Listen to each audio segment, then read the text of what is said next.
नमस्कार दोस्तों महाकुंभ विदा हो गया और ये परंपरा बड़ी चुनौतीपूर्ण सिद्ध होगी आने वाले वक्त में, क्योंकि ये कुंभ के मेले तो लगेंगे। अब इससे बाद अगली बार जो मेला है वो इसका बताया जाता है कि नासिक में अब 2027 में अगला कुंभ, महाकुंभ नहीं होगा वो, लेकिन अगला कुंभ जो है मेला वो 2027 में नासिक में लगेगा। फिर अगले वर्ष 2028 में उज्जैन का भी कार्यक्रम है मेला लगाने का, और 2030 में 2030 में अर्ध कुंभ का आयोजन होगा। वैसे परंपरा के अनुसार आप सब जान गए हैं, अब इतना ज़्यादा महाकुंभ पर चर्चा हो चुकी है कि कुंभ के महत्व और जो ग्रहों की स्थिति है इसके बारे में अब सामान्य रूप से जो थोड़ा बहुत भी प्रबुद्ध नागरिक है वो जान गया है। ग्रहों की महादशा किस प्रकार कौन सी जगह पे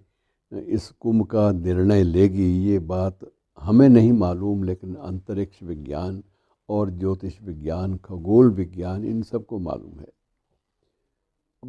सबसे बड़ी बात यह है कि अब एक बार 66 करोड़ लोग जिस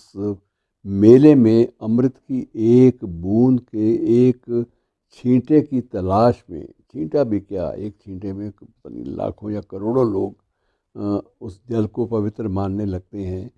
उसकी तलाश में जब ये बाकायदा चलेगा तो ये एक मैनेजमेंट की दृष्टि से, प्रबंधन की दृष्टि से, ये केवल इवेंट तो नहीं होगी, लेकिन मैनेजमेंट की दृष्टि से, प्रबंधन की दृष्टि से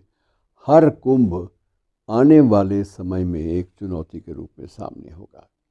अब ये बात तो मानकर चलिए कि महाकुंभ में अगली बार चाहे नासिक हो या उज्जैन हो या उसके बाद हरिद्वार की बारी है, इन सब स्थानों पर जिस भी रूप में कुंभ के मेले लगेंगे चुनौतियाँ वैसी ही रहेगी। और उसमें सबसे बड़ी जो चुनौती है वो ये है कि आस्था के बारे में एक नई जो चेतना का प्रवाह हुआ है, क्या इसको बनाए रखा जा पाएगा? इतने व्यापक स्तर पर एक प्रबंधन का विश्वव्यापी, विश्व का एक कीर्तिमान स्थापित करने के बाद हम नीचे छोटी पंक्ति, छोटी लकीर नहीं खींच पाएंगे। हमें उससे भी थोड़ा सा आगे बढ़ना होगा। इस महाकुंभ में जो थोड़े बहुत जो भी कमियां रहीं उन पर अभी चर्चा का सिलसिला जारी है, और ये निश्चित रूप से अगली बार जहाँ भी अर्ध कुंभ या पूर्ण कुंभ लगेगा वहाँ पर ये इन सारी चीज़ों को दूर करके एक नया कीर्तिमान प्रबंधन के नज़रिए से स्थापित करने की चेष्टा होगी, प्रयास होगा। और मित्रों, सबसे बड़ी बात तो हम पहले भी कई बार चर्चा कर चुके हैं कि इस महाकुंभ की सबसे बड़ी विचित्र बात ये रही है कि देश के राष्ट्रपति से लेकर देश के अंतिम व्यक्ति तक, अंतिम का मतलब ये है कि जो बिल्कुल पंक्ति में सबसे आखिर में खड़ा है, जिसे अंत्योदय के नाम से भी बहुत सारी राजनीतिक दलों ने अपनाया है, विशेषकर वर्तमान सरकार ने तो उसको अंत्योदय की योजना को बहुत पहले ही लागू करने का संकल्प लिया है। अब अंत्योदय अर्थात जो आखिरी व्यक्ति है वो और देश का प्रथम नागरिक अर्थात राष्ट्रपति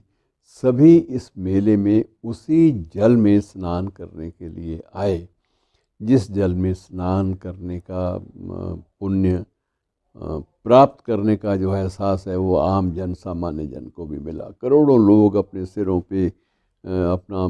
बोरिया बिस्तर जो है वो लाद कर भी आए और चना चबैना अपने साथ लेकर आए कि बाहर जाकर तीर्थ में यात्रा के दरमियान मध्य में भूखा न रहना पड़ जाए। ऐसा न हो कि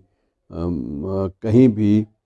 थकान महसूस हो, शरीर जवाब देने लगे, तो शरीर की शारीरिक सामर्थ्य को भी बनाए रखने और मानसिक स्वास्थ्य को बनाए रखने और आध्यात्मिक चेतना में डूबे रहने की जो कामना है, कल्पना है, आप इसका व्यापक स्वरूप देखिए कि व्यापक स्वरूप ऐसा है मित्रों कि जिसकी कल्पना करना आसान नहीं है। अब कितने लोगों ने इस बात का प्रण लिया होगा कि हम लोग भविष्य में कोई पाप नहीं करेंगे,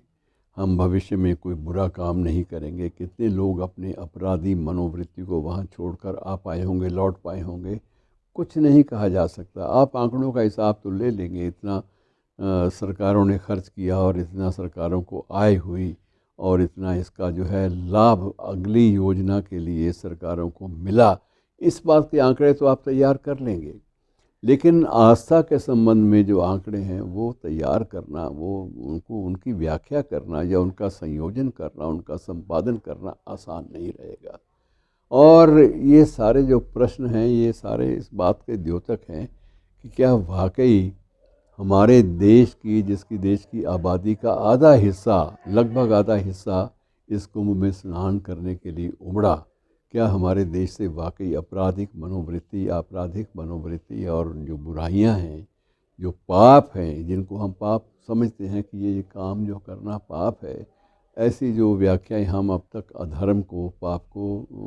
प्रदान करते आए हैं, क्या वो सारी व्याख्याएं वाकई धुल जाएंगी? तो ये सारे प्रश्न हैं जिन पर विचार का जो क्रम है ये मित्रों कोई 2-4 दिन में समाप्त होने वाला नहीं है। इसका विश्लेषण, इसका मूल्यांकन और इस पर अलग अलग दृष्टिकोण से विचार विमर्श जो है ये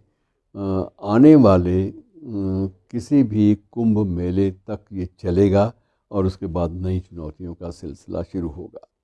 अब इनकी उपलब्धियों को अब गिनने लगेंगे तो बहुत मुश्किल। अभी तो आपके सामने ही मैं सही बता रहा हूँ कि पिछले महाकुंभ की भी जो कॉफ़ी टेबल बुक्स हैं वो आज भी बिक रही हैं। और ये विश्व का एक ऐसा अनूठा कीर्तिमान है जिसका विश्व की दूसरी भाषाओं में भी अनुवाद होना है, अंग्रेज़ी में, फ्रेंच में, और ये हर भाषा में इसकी अनूदित जो कॉफ़ी टेबल बुक्स हैं उनका एक बाज़ार सजेगा। और आप अंदाज़ा लगाइए कि विश्व के कितने लोग इस सनातन की व्याख्या को अंडरस्टैंड करने के लिए, समझने के लिए ललायित होकर इसको एक ब्रांड के रूप में स्वीकार करेंगे। और एक ब्रांड के रूप में कितने ही लोग बाज़ार में उतर कर अलग अलग रूपों में इसका एक प्रकार से जो एक बाज़ारी जो एक व्यवहारिकता है उसको बाकायदा एनकैश करेंगे, उसको भुनाएंगे। तो मित्रों ये प्रश्न इतना व्यापक है कि इसमें 1-2 दिन में कोई भी निष्कर्ष आप निकाल ही नहीं पाएंगे, सवाल ही पैदा नहीं होता। ये मामला वर्षों का है और ये वर्षों तक चलेगा, कम से कम तब तक तो चलेगा ही जब तक आगामी कोई महाकुंभ जो है इससे भी व्यापक स्तर पर आयोजित नहीं होता। शुक्रिया।